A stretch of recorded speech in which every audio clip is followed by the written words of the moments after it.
Assalomu alaykum. Rossiyaga kirib kelgan va kirib kelmoqchi bo'lgan do'stlar. QR kod yangi chiqqan qonun 1-iyuldan kuchga kiradigan qonun haqida juda ko'pchilik savol beryapti. Kommentariyaga, Telegram, Instagram ko'mib tashladinglar. Nimaga video chiqarmadingiz deb. Xo'p, bu video ham chiqadi. Ungacha men sizlarga hozir bu yergacha kelmagan juda ham ko'p yurtdoshlarimiz bor ekan. Ya'ni gos uslugidan hali o'tmagan, biometriyadan o'tmagan, sim kartasini подтвердить qilmagan yoki yangi sim karta olmagan yurtdoshlarimiz juda ko'p ekan. Shuning uchun sizlar uchun shunaqa yaqinlaringiz bo'lsa, videoni albatta tarqatib, menga obuna bo'lib, podpiskani bosib, qo'ng'iroqchani yoqib qo'yinglar. Shunaqa yurtdoshlarimiz uchun hamma video to'plamini Instagram, Telegramga qo'ygan shu paytgacha 1 oy ichida qo'yib kelgan video qo'llanmalarimni hammasini siz ko'rib turgan videoga joyladim. Shu videoni oxirigacha diqqat bilan boshidan oxirigacha o'tkazmasdan ko'rsangiz, Xudo xolasa hammasini o'zingiz cho'tki qilib o'tasiz. Biometriyadan qanaqa qilib o'tish, biometriyadan o'tganingizdan keyin sim karta nomingizda bo'lsa, bemalol nomingizga olish yokida borib tezda любой operatorga borib sim karta olib olish sizning imkoniyatingiz bor. Xo'p, bunga ham 2-3 kun vaqt qoldi. 1-iyuldan keyin yana qanaqa o'zgarishlar bo'ladi, hali bizga qorong'u. Lekin shu videoni ko'rib, gos uslugidan o'tmagan bo'lsangiz yoki qanaqadir chala ishlaringiz qolib ketgan bo'lsa, ishlaringizni bitirib olasiz degan umiddaman.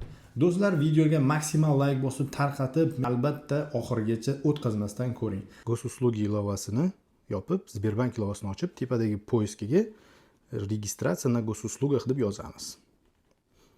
Bosganimizda pastda zaregistrироваться degan yashil knopka chiqadi, unga bosib turib, keyin добавить снилс ga bosamiz.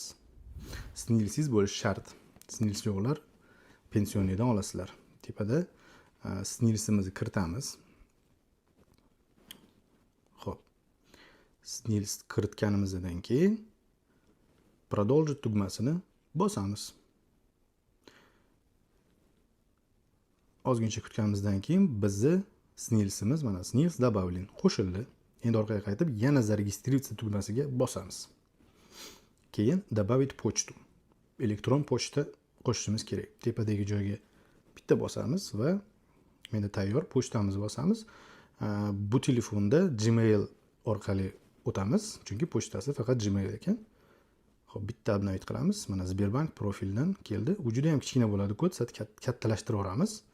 Mana kodni, kelgan kodni mana shu oynaga kiritamiz. Xo'p, mana pochta kiritildi. Dali.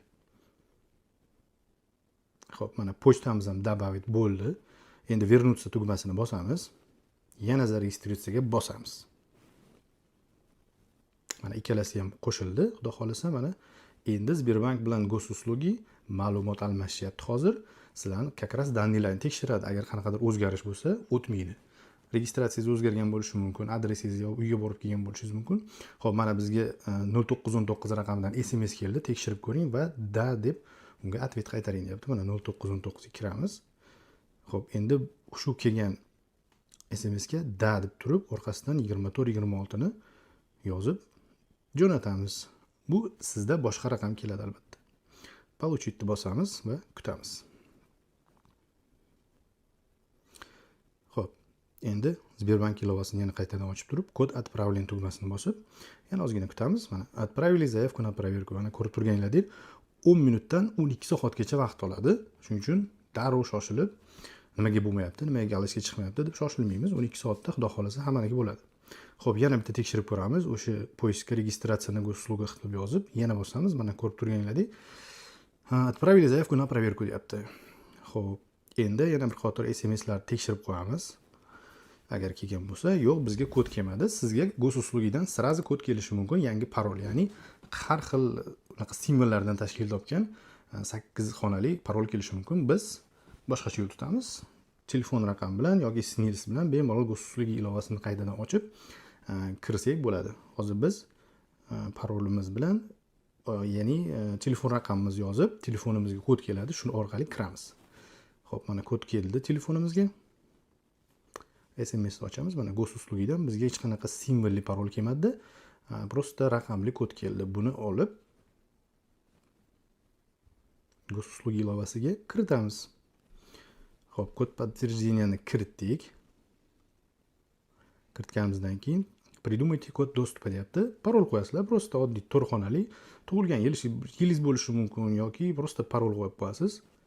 как Sberbankka o'xshab, lekin bu yerda to'rxonali. Xo'p, mana ochildi. Продолжить. Bundan chiqib ketamiz. Продолжить. Hammasiga разрешение beramiz. Ha. Endi tak, mana profilimiz hozircha tayyor emas. Ko'rib turgan yozib ko'rasizlar. Mana pochtamiz sarg'ayib turibdi ожиданиеda. Отправить письмо повторно bosamiz. Keyin yana pochtani ochamiz. Bitta обновить qilamiz. Hop, gosuslug'idan yana bitta kod подтверждение kelgan. Sal teparoqqa ko'taramiz. Oxirgi SMS-ni ochamiz. Подтвердить tugmasini bosamiz. Bittada o'xshamasligi mumkin sizlarda, bo'lmasa mana menda ham o'xshamadi. Yana подтвердить tugmasini bosamiz. Xo'p, endi telefonimizga kod keladi. Mana gosuslug'idan SMS kod keldi. Oxirgi kelgan kodni oynaga kiritamiz. Xo'p, bu yerda dalil tugmasini bosamiz. Mana ko'rib turganlaringdek profil tayyor. 3 ta galochka yondi. Telefon raqam, elektron pochta va profil зеленый подтвержденный учетный запись. Rossiyada bo'lsangiz bu videoni oxirigacha ko'rganingizdan keyin hech qanaqa sim karta blokirovka muammosi bo'lmaydi sizda. Biometriya bilan bog'liq bo'lgan muammoni hal qildik. Videoni oxirigacha diqqat bilan ko'ring va biometriyadan o'tganingizdan keyin Rossiyada sarson bo'lib yurgan yaqinlaringizga jo'natib, menga podpiska bo'lib, videoga bitta like bosish esingizdan chiqmasin. Ketdik. Demak, telefonimizdan biometriya приложениесini ochib olamiz. Продолжить o'tkazib olamiz. Bu yerga kelganda войти через госуслугini bosamiz. Bu oynaga kelgandan keyin bizga просто barmog'ingiz bilan ekranda yurgizing deyapti, robot emasligingizni isbotlang deyapti. Barmog'ingiz bilan просто shunaqa narsa chizamiz. Xohlagan narsangizni chishishingiz mumkin. 100 bo'lmagunga qadar davom ettirasiz. Mana 100 bo'ldi. Xo'p, 100 bo'lgandan keyin parol qo'yasiz приложениеga. Men просто nollar qo'yaman. Tezroq o'tishimiz uchun. Kod установлен. Avtorizatsiyaga keldik. Avtorizatsiya albatta через госуслуги kirasizlar. Login o'rniga yo telefon raqamingiz yoki singlisi yozsa bo'ladi. Parolga обязательный parol. Parolingizni eslolmasangiz, tagida mana восстановить turibdi. Восстановitga bossangiz, telefoningizga kod keladi va yangi parol sozdat qilasiz. Shu bilan kirib ketasiz. Biz войтini bosamiz va yana telefonimizga parol keladi.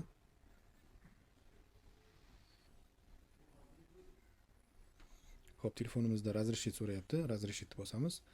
Bu yerda зарегистрировать bosamiz. Mana bu holatda ko'pchilik bunga bosib o'ryapti. Отсканировать загранпаспорт bu faqat гражданинlar uchun. Bular temaysizlar, mana pastdagisiga bosasizlar. Продолжить и дальше ketdi mana. Keyingi oynada mana bunaqa narsa chiqadi. Registratsiya упрощенный biometriya deydi. Mana yana ko'kka bosamiz. Yana разрешить bosamiz.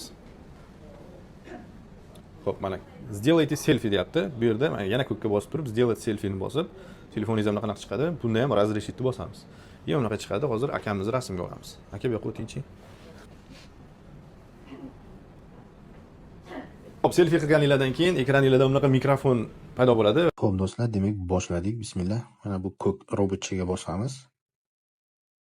Robotchaga bosganimizdan keyin bizda bunaqa переписка paydo bo'ladi. Keyin mana bu yozuvni bexato yozishimiz kerak. Подтверждение действующей sim-karta deb yozamiz.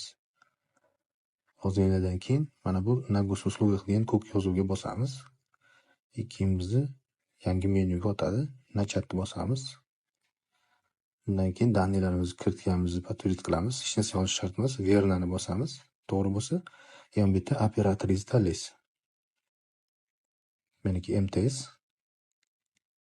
Telefon raqamimni kirgizaman, подтвердить bosaman, ana bu yerga bosaman. Продолжить. Va yana продолжить. Yana ozgina kutgandan keyin mana men o'zimman hech qanaqa montaj emas. Chiroyli joyga chiqib olib, rasmga olgandan keyin gotovini bosamiz. Bizni skanerovat qiladi. Приложение biz o'zimizligimizga ishonch hosil qilgandan keyin uni tasdiqlaydi va keyingi oynaga o'tamiz. Mana заявление отправлено. Ko'rdinglarmi? Ana endi eng qiziq joyi, mana e'tibor bersanglar, bu yerda заявление получено deyapti. Ведомство degani MTS qabul qildi degani. Keyin meni sinilsim bilan yangi pasportimda daniyalar to'g'ri kelmagani uchun sirada отказ keldi. Sizlarda to'g'ri kelish kerak. Iltimos diqqat bilan o'zingizlarning daniyalarni chiroyli qilib to'ldirsanglar, hammanglarda o'xshaydi. Rossiyaga kirishdan oldin QR kodni qanaqa qilib to'ldiramiz deb turib meni savollarga ko'mib tashladinglar. Videomiz chala bo'lsa ham tayyor va manfaatli bo'ladi deb o'ylayman. Azizlar, bitta narsaga e'tibor berasizlar. RuID ilovasini skachat qilganingizdan keyin albatta o'zingizga tushunarli tilni tanlang. U yerda rus tili, tojik, o'zbek tili hamma tillar bor va birinchi qadamingizda mana shu narsaga duch kelasiz. Bu ro'yxatdan o'tishdagi birinchi qadam. Sizda SNILS bormi deydi. SNILS agar sizda bo'lsa, demak siz ya'ni Rossiyaga kelib ketgan bo'lsangiz, sizda SNILS bo'ladi. Bo'lsa xani bosasiz. Agar yo'q bo'lsa yoki eslolmasangiz, prosta yo'q deb bosasiz. Ko'pchiligingizlarga tavsiya beraman, yo'q ikkinchi punktni bosinglar.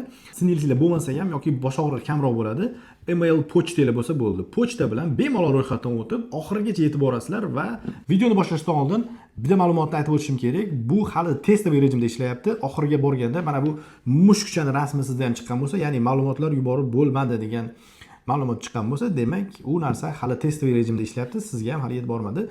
1-chisilodan 1-iyuldan ya'ni ishga tushishi kutilmoqda. Hozircha trenirovka qilib turishingiz mumkin. Videoni oxirigacha ko'rib, Rossiyaga kelmoqchi bo'lgan do'stlaringizga jo'natib qo'ying va menga obuna bo'lib, bitta like bosish esingizdan chiqmasin.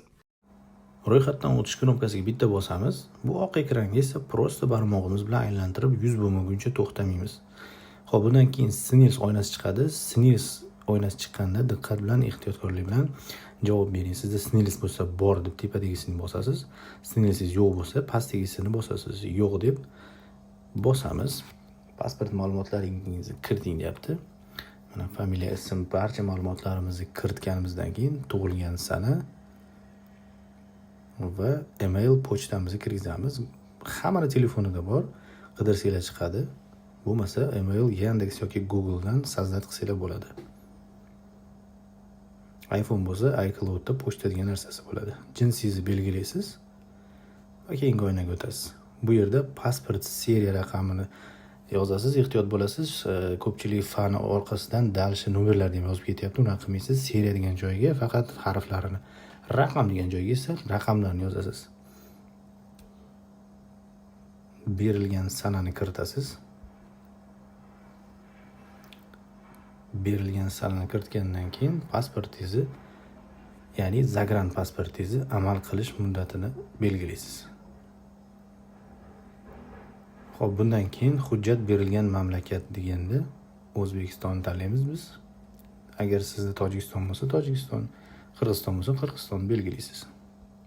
Fuqaroligingiz bo'lsa fuqaroligingizda mamlakat tanlaysiz. Bizda O'zbekiston. Xo'p, tug'ilgan joy deganda region yoziladi. Bizda Buxoro region bo'lgani uchun pasportingizda, ya'ni zagran pasportingizda qanaqa yozilgan bo'lsa, xuddi shunaqa qilib yozasiz. Mana Buxoro region. Region deb yozish shart bo'lmasa kerak. Prosta yozib qo'ydim. Davom etish knopkasiga bitta bosamiz. Ma'lumotlarimizni diqqat bilan tekshiramiz.